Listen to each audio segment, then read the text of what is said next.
The decline of fish populations in British Columbia, and more specifically near Vancouver, poses a serious hazard to the overall health and safety of the environment.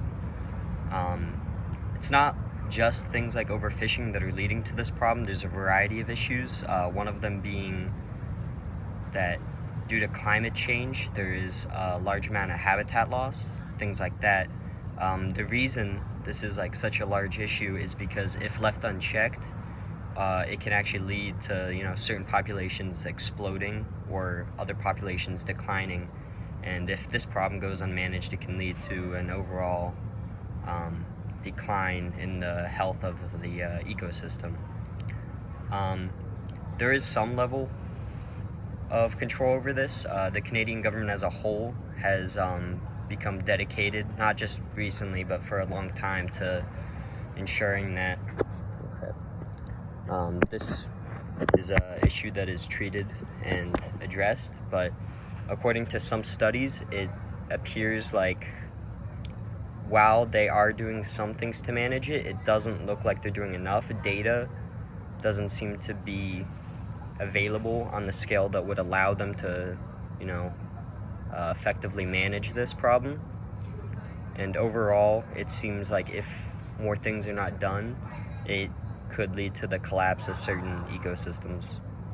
In a more unrelated note, another problem that they need to address is cars, right? In 2017, roughly 72% of trips throughout the metro area of Vancouver were accomplished via car. While this is a decrease from 2008, it's only a 2% decrease. Many of these cars are running on fossil fuels, which can lead to things such as global warming and other problems.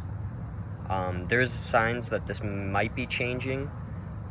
Roughly 10% of car sales in British Columbia, the province where Vancouver is located, about 10% of sales were actually electric cars, which